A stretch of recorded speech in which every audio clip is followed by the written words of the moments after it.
yake utafungua Yoshua mstari wake wa 6. Aya 6 Yoshua. Kitabu cha Yoshua sura 6 aya yake ya 21. 21. Kitabu cha Yoshua sura yake 6:21 inasema hivi, tutasimama kwa kuliheshimia neno la Mungu. Amen. Yoshua 6:21 nasema, basi wakaangamiza kabisa vitu vyote vilivyokuwa ndani ya mji.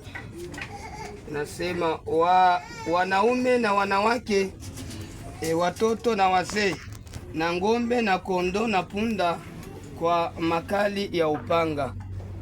Sijui kama ni pale Yoshua 6:21. Ndio. Okay. Inaendelea kusema kwamba 22. Na Yoshua akawaambia wale wanaume wawili walioipeleleza nchi, ingieni katika nyumba ya yule kahaba, mkamtoe huyo mwanamke mwenyewe na vitu vyote alivyo navyo, kama mlivyo mwapia. 23. Basi wale vijana wapelelezi wakaingia, wakamtoa Rahabu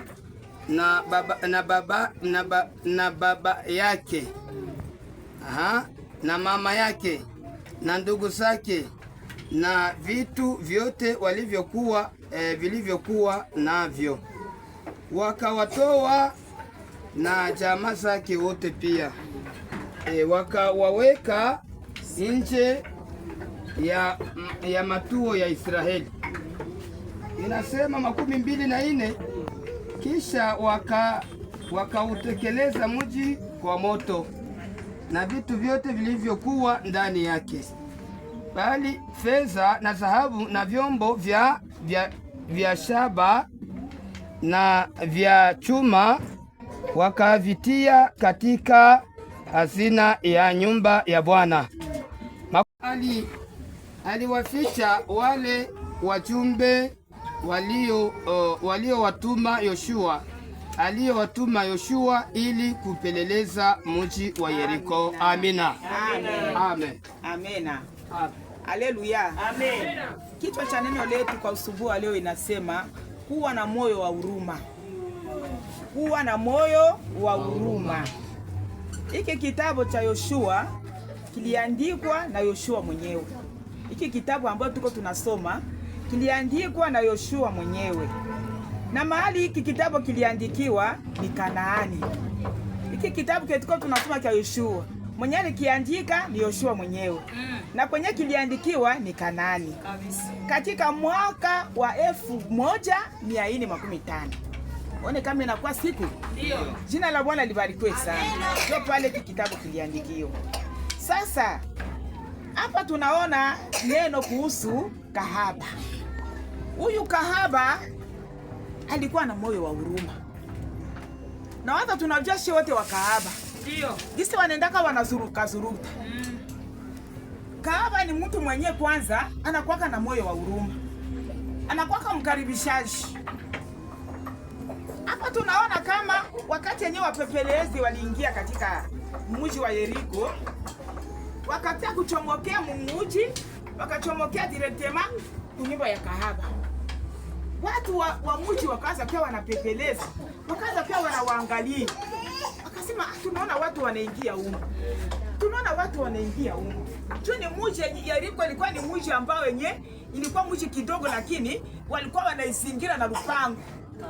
Wakati wale wapelelezi walipoingia ndani, watu wengine wenye walikuwa pembeni wakaona sispe. Wakasema tunaona watu watatu wapelelezi wanaingia hapa. Waliingia kwa nani? Wanaingia kwa nyumba hakuna. Wanakuja wanaingia kwa nyumba ya kahaba. Kahaba wanamuuliza, wanasema tunaona watu wanaingia hapa. Kahaba akasema hapana, sikuwaona. Lakini wakati walipoingia nyumba ya kahaba, kahaba aliwaona ni watumishi, hakujua kama ni watumishi wa Mungu. Lakini aliwakamata akawafichika nyumbani mwake. Haleluya. Amen. akawafichika, akasema sitawafichika hapa chini, ngoja niwapandishe kule juu kule kudari ku plafo kabisa. Kahaba kakamata wale wajumbe wa Mungu na watu wako na pia wanawatafuta, wakawapandisha kule yule ya dari. Wale watumishi wa Mungu, wale wajumbe ambao walitumwa na Mungu, walitumwa na Yoshua.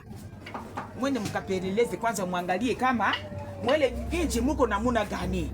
Sio inchi ya ile inchi ya Yeriko ilikuwa inchi ya machafuko sana. Machafuko ilikuwa mengi. Lakini hapa tunasikia kama wakati walipoingia kwa ile mji, ule mji wa Yeriko, huyu kahaba alipata neema ya kuokolewa. Kwa maana alikuwa na nini? Alikuwa na moyo wa huruma. Kama una moyo wa huruma, hawezi hurumia ndugu yako. Kama una moyo wa huruma, hawezi samehe ndugu yako. Kama una moyo wa huruma, hawezi patia mwenzako kitu. Mwenzako atahangaika na kitu na wewe uko nacho. Lakini mama kahaba alijitahidi kwanza. Akasema hata kama watu wenyewe waneshaingia mwangu, namna gani nitawaacha hao wenyewe kwa wanakia wanawatafuta kusudi waangamize. Lakini kahaba, Rahabu kahaba, akawaficha chini ya dari. Yule ya dari kule akawafichika. Wale wakakaa kule, wale wajumbe wa Mungu wakatafuta hawaone watu, wakaikaa mule. Wakati walipokaa mule lienia saa ya jioni, wakaona kuna tena wakuwatafuta. Kahaba kawaambia hawako tena. Kukuwa na moyo wa huruma ni kitu kia maana. Wakati alipokaribisha wale wajumbe wa Mungu, wakati walitaka watoke sasa nje ya mji, inakuwa kama magharibi ka usiku, Rahaba kawauliza, kwa hivi bila wafanyia hivi, nanyi mtanifanyia nini? Wakamuibia sasa siri. Unaona venye vituleta, njoo hivi. Hii mji tunakia iangamizi. Hii mji tunakia teketeza kabisa. Kwa maana maovu iko mengi kwa hii mji. Ashi tunakia teketeza hii mji. Na wewe kupitia hivi unatuponyesha. Tuambie tutakufenzia nini? Kama kauliza mtanifenzia nini sasa? Lakini wale wajumbe wa Mungu wakasema tutakupa alama. Jina la Bwana libarikiwe. Tutakupa alama. Ndugu yangu, tafute kuwa na alama kwa mchana wa leo. Wewe na mimi tutafute kuwa na alama. Ni alama gani? Tuwe na roho ya huruma, ya kusamehe wenzetu.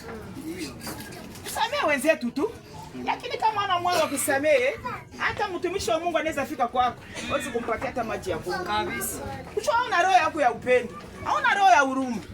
Lakini kama uko na roho ya huruma, kama vile huyu kahaba alikaribisha wajumbe wa Mungu akawafichika, si alipata kupona kabisa, na kaokolewa yeye na jamaa yake. Juu ya nini? Alikuwa na moyo wa huruma. Haleluya. Wakati walipotoka, wakaambia kahaba, ye Rahabu, kamwambia, wakati utakapokuja kuangamiza huyu mji, kamata pindo ya nguo ya rushi, utakupatia alama. Utafunga na kutia kudirisha. Itakuwa alama ya kitambulisho. Kama sasa tutakuya, tukishaona ile kitepe ya rouge pale, ndio alama tunakupatia. Baba akasema ndio. Wakaenda. Wakati walipoenda, kisha siku 3 wakakamata Rahabu, wakamwambia, toka kwa hii mji. Hii mji tunatai angamiza kabisa. Wale wajumbe wa Mungu walirudia tena kupitia matendo makubwa ambao ule kahaba aliwafanyia. Akakuja kumwambia, toka na watu wako wote. Alikuwa na mama yake, alikuwa na baba yake mule, alikuwa na ndugu zake na vitu vyake vyote. Akamwambia, ondoka, toka mwa hii mji. Rahabu akasikia mashauri ya wajumbe, akakamata vitu vyake, mama yake, baba yake na ndugu zake. Tunasikia kama wakati Rahabu alitoka kwa ile mji, wajumbe wa Mungu wakamwambia, hautabaki hapa. Mstari wake 26 nasema, shuka wakashuka. Wakati waliposhuka wakauliza kahaba, pale hakuna watu pale? Wakasema hawako tena, wamekwisha. 25 Katika kufa kwa mzaliwa wake wa kwanza na katika kufa kwa mwana wake wa mwisho atasimamishwa malangoni yake. Hivi Bwana alikuwa pamoja na Yoshua na sifa yake ilitembea katika nchi nzima. Amena. Amen. Hapa Yoshua akasema, hii mji ambayo imelaaniwa, hii ambayo ilikuwa na machafuko ya mingi, mwenye atajengaka hii mji atalaaniwa. Juu ni mji ya machafuko. Hapa kweza ingia tena watu, hakutaingia watu kwa hii mji, kwa maana hii mji ni mji wa machafuko. Akasema mwenye atajengaka hii mji, mzaliwa kwanza wake wa kwanza atakufa, kizazi chake cha mwisho kitakufa, na ye peke atalaaniwa. Haleluya. Yoshua akatia muhuri, akatia sinyatiri kwa ile mji. Wakati Rahabu alipotoka kwa ile mji, hapa tunasikia Biblia yangu inasema alienda alikaa katika mji wa Yuda. Ni mji ilikuwa ni mji mdogo sana. Ndio wakati yenye Rahabu alitoka kwa ile mji, wakamwambia weye wende mbali, tutaenda kuende kale fasi fulani. Rahabu akatoka pale. Wakati Rahabu alipotoka pale, Bwana akateketeza huo mji wa Yeriko. Akauteketeza kwa moto. Wote ukateketea. Lakini sasa kiajabu, hapa Biblia yangu inaniambia hivi, wapelelezi wale walikuwa ni wamalaika ambao walikuja kwa nyumba ya Rahabu Kabisa. Walikia kuokoa Rahabu, kwa maana Rahabu alikuwa na moyo wa huruma. Angifichika wale watumishi wa Mungu, Rahabu naye angeangamia. Kwa maana alikuwa na moyo wa huruma. Angalisema ndio, mukuye tu biko umu. Muke mubangalie, mimi nabafichika umu. Eske unawaza sema Rahabu angepata kupona? Sangiangamia. Na yeye na jamaa yake wangewezaka kuangamia. Lakini sasa kupitia matendo mazuri ambayo aliweza kuyafanya, akaokoa jamaa yake, akaokoa baba yake, akaokoa mama yake na ndugu zake zote. Wakati Rahabu alipoficha wale watumishi wa Mungu, wakamponyesha Rahabu na ndugu zake, haikukuwa kwa mapenzi ya Rahabu. Iko saa vile Rahabu ndio ilikuwa kisingizio kukutana na Mungu. Kabisa. Ndio kukutana sasa na Mungu, kusudi Rahabu apate wokovu. Kabisa. Kwa maana alikuwa munjia zibaya. Hakukuwa munjia zenye zinasimama, alikuwa munjia zibaya. Mimi nakumbuka wakati moja nilikuwa ningali fie. Nilikuwa na rafiki yangu moja. Ule rafiki yangu moja alikuwa kahaba. Wakati ule rafiki yangu tulikuwa tunatembea naye, kwetu wakakuwa ananiambia, ukitembea na ukikuwa unazoea kutembea na mtoto mwanamke, na wewe utakuwa vile vile. Sio ukitembea na mtu mbaya, na wewe utakuwa na vile vile. Sio atakuigiza vile matendo yenyewe unafanya, na wewe utaenda mwa ile njia. Tulikuwa nazoeana sana na ule dada. Lakini nilikuwa nafanya, ataniambia bakia hapa. Mimi mwenyewe sijue kitu, yeye anaenda. Lakini ataniambia wewe ubakia hapa. Mimi nitamchunga pale. Ataenda. Na wakati sana natoka kule, nishasikia bisirani atupa nishaenda. Sasa nitajiuliza, huyu mwali niambia nimchunge hapa. Sasa alikuwa anaenda wapi? Alikuwa anaenda njia zake. Manake alikuwa anaenda mzaki. Sasa atoka kule unasikia na niambia, hey, aujue dao no. Da safi, aujue. Nilifika kule. Ule papa mwenye nilienda naye, alinikunyisha. Alinikulisha. Na ule bakia sungini tena wewe. Sitakuwa naenda tena na wewe. Sijua kuniona endaka. Tutaenda na wewe mzuri. Kufika sasa munjio ataniambia bwana nichunge hapa. Sasa wewe unaendaka wapi? Wewe unaendaka wapi? Yesu anataka na niwekesha pale, unaacha na niwekesha, mimi naanza kukuchunga.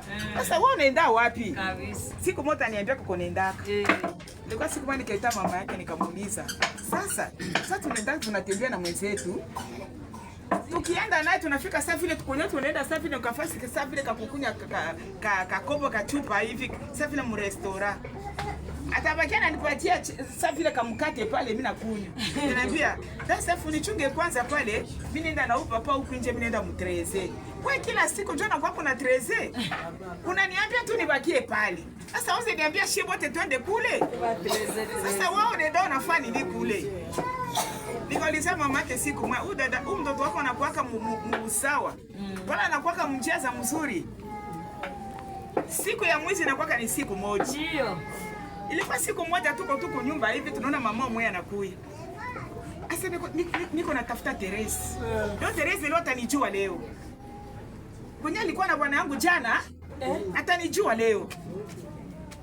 Tuko tunazungumzia kuhusu kahaba. Ndio. Kuhusu ule kahaba Rahaba. Juu yeye alipata neema. Hakuna mwenye anaweza kushambulia kwao. Anakia mwambia, kwenye unaenda na bwana yangu tapajuaka. Sipataki tena rasio. Watoto tena balipewe masomo. Ndio lishakuwa vyote. Utaniambia mzuri. Mtoto mwanamke unaona anatoka mnyumba mbio. Asa nini uko nanitia? Anakuwa mkali. Ole akuye polepole. Atulie. Sasa yeye akakuwa mkali. Nikamwambia mkali haiwezi fanya kitu. Jibu la upole linakuwa linatuliza hasira. Unaya mabaya nyoko nao lakini unaanza kufaramia mama wa watu. Umwambie polepole. Nilikuwa kwa wele siku. Ule mama anamwambia, "Wewe si ndio unakuwa rafiki yake na huyu. Ukikuwa rafiki wa mubaya, na wao watakutia pale pale. Ndio maana ifaa tuepuke na mabaya." Nikasema, "Kama mimi naenda kana manake mimi na wewe naenda nafanya." Ndio, unavijua. Kabisa. Ndio, unavijua. Ndio. Huyu dada anasaida na bwana wangu. Huyu dada kila fasi kwenye anaenda kama mimi sio dada ndio alishako na bwana wangu. Sasa mniambie mzuri. Ule dada kalapa. Lakini siku moja ule mama alikuwa temunaji. Kama balipatanaka vyao bakaingia fasi yao moya hivi mimi sikukwaka nabo. Ninakia kusikia kule asema ule dada balimkamata na ule papa. Wakabakamata. Ule dada alitokaka na kiato moya kwenye walikuwa na ule papa. Sawa. Na ule papa naye akaenda na kiato moya. Si mabaya inatoka nje, mabaya inakuwaka na mwisho. Ndugu yangu, tusitende mabaya. Ndio ukikuwa utufate mfano ya huyu dada huyu Rahaba. Alikuwa kahaba lakini alijitambuaka.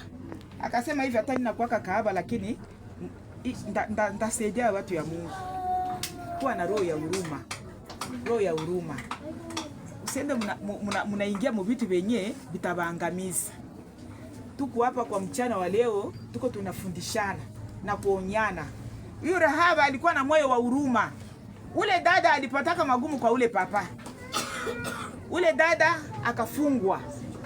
Ule mama akamfungisha. Wakati ule mama alienda kufungisha ule dada, akabaka mshusha mpaka ku prison centrale. Ase wewe unasumbua mwenzako na bwana yake, wewe ndio anaanza kupatia vyote na watoto wanaanza teseka, watoto tena babalipia masomo kupitia wewe. Ule dada sitakapata magumu, lakini kupitia udada huyu Rahabu alipata neema ya kuokolewa. Kwa ajili alikuwa na roho ya huruma. Alikaribisha watumishi wa Mungu nyumbani na akawatendea mema na ile mema ikamrudilia kuwa mema. Jina la Bwana libarikiwe sana. Sasa na sisi ni je? Tuko na moyo wa huruma? Tunakwaka tunasaidia wenzetu? Ndugu yako akikulilia, ndugu yangu, leo nilala njala. Huko tu na saki ya bunga huko nao mnyumba.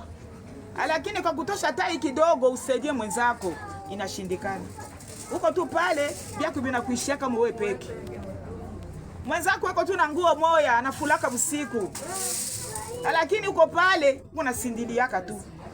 Mwenzako anakosa hata ulukanzu la kukua na shinda nalo kufanya kazi. Lakini wewe peke tu roho ya huruma hatuna. Kumbusha vitu gani venye tulikuwa tunafenzia Mungu na chapu mioyo yetu iko migumu, hatuna roho ya huruma. Inabidi tuwe na roho ya huruma kama vile Rahabu alikuwa na roho ya huruma. Kwa maana alificha watumishi wa Mungu nyumbani mwake. Na sisi tuwe na roho ya huruma. Kama una roho ya huruma, Mungu hawezi kukusamani. Kama una roho ya huruma, Mungu hawezi kukukubali. Hata unaomba Mungu namna gani, hata unakuwa na mahitaji 200, kabla uyafanyaka tendo wenyewe nampendeza Mungu, Mungu hawezi kukuhurumia. Na Mungu hawezi kukukubali. Ndugu yangu, tuwe na moyo wa huruma. Huyu Rahaba alikuwa na moyo wa huruma, juu alikaribisha watumishi wa Mungu walikuwa wanataka matua mateka. Hakawaficha. Wakati aliwaficha, Mungu akamsamani. Haleluya. Amen. Haleluya. Amen. Mungu akampatia samani. Amen. Alikuwa Rahaba, alikuwa kahaba, akakuwa Rahaba. Jina la Bwana libarikiwe sana. Kwa maana alikuwa na roho ya huruma. Angekuwa na roho ya huruma, Mungu angeweza kumsamani. Kabisa. Uko natembea tu, unajiona wewe wote, unasema hapa njoo muishi. Lakini mwenzako, jirani yako uko nateseka. Hatuna roho ya huruma. Mwenye alishapatia mwenzake hapa nguo ya kuvala ni wa watu. Mama uliza. Ni nani? Uliza. Oh, asante mama pasi. Mungu akubariki. Mungu akubariki mama. Mwenye alishapatia ndugu yako, aseme mimi natosha hii nguo, mwenzangu hana nguo. Ni nani? Asante mama, Mungu awabariki. Uwe na roho ya huruma. Unaposaidia ndugu yako, ile mema yeye ulimfaiziaka, hawezi kuisahau. Haleluya. Hawezi kuisahau, atakuwa anaikumbuka kila siku. Aseme na moyo wa huruma. Nakumbuka hapa wakati nyumba zililungula huku maparti za kule Yulu, nilikuwa naona wamama wanakuwa wanapita makartier, wanakuwa wanalomba msaada. Wanakuwa lomba msaada. Lakini utakia kukuta zile mango zenye uko na wapatia zinakuwa kwela kati. Huruma kabisa. Wewe tenda mema tu. Aujue siku Mungu atakulipa. Haleluya. Umwani nimpatia kama nguo. Siku mimi nashuka kwela kati huku chini, naenda kutana na nguo nilipatia ile mama, inakuwa pale kusoko. Ile vikombe 2 na ile livai. Inawekewa pale kunani? Pale chini. Biko wanaanza yujishi. Kisha fianga akaniambia mama Nyas, haiko ile nguo yenyewe, ile nguo yako hii. Ulipatia kule mama mlikwenda na lomba msaada. Uwasaidie. Haiko njoo hii. Nikasema Samuel inaweza kwa nguo zinafananaka. Samuel inaweza kwa njoo hii. Mama sasa nienda angalia libaya. Juu ili nibanaka, sasa nikafungula nikashona tena humu. Nikasema njoo ile nguo hii. Haleluya. Lakini tenda mema tu. Wewe ulishapana. Ndio. Usihangaike tena na vile. Ni aujishe. Ni asipoujisha vile vinamuona. Ndio. Lakini wewe wajibu wako ni kutenda mema tu. Tuwe na moyo wa huruma ndugu yangu. Mpaka leo hii huyu dada iko na samani mwa Biblia. Iko na samani. Kwa maana alifanya kitendo kia ajabu. Kitendo kizuri sana. Na ndio maana wewe ndugu yangu kwa mchana wa leo tujiulize. Wewe ujiulize na mimi nijiulize. Eske uko na matendo mazuri wala uko na roho wa huruma? Na uko unasaidia ndugu zako? Ndugu yako anaweza kuwa na njala. Atafika kwako. Hata kulomba. Lakini dhamiri zako wewe mwenyewe ndio zilishaingia ndani yako. Sasa wewe mwenzangu hana kitu. Wewe peke. Wewe na Mungu wako na moyo wako wa huruma. Kamata kidogo tusaidie na ndugu yako. Juu Samuel ana hata ile gisi ya kusema bana kwaka na uzito ya kuambia mwenzako, mwana niko hapa lakini unisaidie. Iko nguvu. Lakini kwa wewe mtu mwenyewe uko na moyo wa dhamiri ndani, saidie yule ndugu yako. Kabisa. Unaposaidia yule ndugu yako, ndugu yangu, Mungu utakuwa na samani mbele za Mungu. Amen. Utakuwa na samani. Kwa mchana wa leo uwe na samani. Uwe na samani katika maisha yako. Na mimi niwe na samani ya kuwa na tunasaidiana. Unaposaidia ndugu yako, siku moja ndugu yako atasema kanjio. Huyu mama alinisaidiaka. Huyu baba alinisaidiaka. Nilikuwa shapungukiwa kifulani, huyu mama alinivalisha. Haleluya. Amen. Huyu mama alinivalisha. Alinivalishaka. Ni tendo ya ajabu sana. Kupitia mama Rahabu. Hata alikuwa kahaba lakini alikuwa na moyo wa huruma. Ndio. Akujali aseme mimi sitakaribisha wa watu hawanipatie kitu. Lakini nyuma sasa alikiaona matendo mazuri ambao wenye ilimjalia. Walimuokoa na kapata samani ya kutoka mwele muji ya maangamizo. Waliteketeza ile mji wa Yeriko, wakaichoma kwa moto. Mwana akaichoma juu ya dhambi zenye zilikuwa muli. Ule mama saliponaka juu ya nini? Juu ya roho wa huruma. Kabisa. Juu ya huruma. Alifanya matendo ya mzuri kukaribisha watu wa Mungu. Akapata samani. Akakana sema Yesu kuwaona. Eske na wewe nije? Unaweza kana ndugu yako mwenye anakia kukimbilia kwako na mukana tu. Tuwe na moyo wa huruma. Tunapokuwa na moyo wa huruma, tutapata samani mbele za Mungu. Turumiane shie peke kwa shie peke. Usiseme huyu mwenzangu alinifenziaka hivi, sitawezaka kumsamehe. Huyu mwenzangu alinikoseaka, sitawezaka kumsamehe. Lakini unapomsamehe, unamtia makaa ya moto kwa kichwa yake. Haleluya. Amen. Haleluya. Amen. Tuwe na moyo ya kusaidia ndugu zetu. Kabisa. Tuwe na moyo ya kukaribishana. Unapokaribisha ndugu yako, Mungu naye atakupa samani. Kabisa. Haleluya. Amen. Utakuwa tu pale wewe peke. Ukaribishake bandugu. Bandugu ya Bwana wewe kubakaribisha. Bakungambo ya kwenye tu ndio utakaribisha. Lakini bandugu bakutoka kungambo ya Bwana karibisha wote ni wako. Ndio. Ngambo ya baba karibisha, ngambo ya mama karibisha. Kwa maana umekuwa mama mwenye unaokoka. Mama mwenye anaokoka kwake na masababu. Aseme shughuli wa Bwana anifati yake, anifenzi yake hiki na hiki. Ndio maana sitamsaidia. Saidia wote. Unaposaidia wote unakuwa mama mwenye unaamini. Utapata samani kungambo ya baba na kungambo ya mama. Unapata samani. Haleluya. Amen. Hata utaitwa kuwa mama heri. Unapokuwa unaanza itiwa heri, maana yake unakuwa mama shujaa ambao unasimama katika Yesu Kristo. Amen. Jina la Bwana libarikiwe sana. Huyu Rahaba alipata neema ya kuficha watumishi wa Mungu, ndio maana aliokolewa yeye na jamaa lake. Na wewe ni je? Na wewe uko pale? Kama unasikia hii neno, uko pale? Uko pale? Tubadilike. Kabisa. Tuwe na moyo wa huruma. Tuwe na moyo wa kusamehe. Unapokuwa na moyo wa kusamehe, ukienda mbele za Mungu, Mungu atakusamani na wewe. Atasikia mahitaji yako. Atasikia maombi yako. Kwa maana uko mama mwenye uko na samani mbele ya watu. Juu unasaidia kila mtu. Uko na roho ya huruma. Haleluya. Amen. Ilikuwa ni neno ya usubuhi leo inasema tuwe na moyo wa huruma. Kabisa. Tuwe tunasamehe ndugu zetu. Tuwe na moyo wa kuachilia. Tusiwe na moyo mgumu. Unaweza kuwa na kitu wewe peke kinakuishia hapo. Unaweza kuwa na kitu utasema mwenzangu anapungukiwa, acha naye nimpatie. Tuwe na moyo wa huruma. Mungu abariki haya machache kwenye na kwangu. Amen. Fuata. Nikasema basi nilikuwa nachoka, ulikuwa naenda. Ulienda njia zako.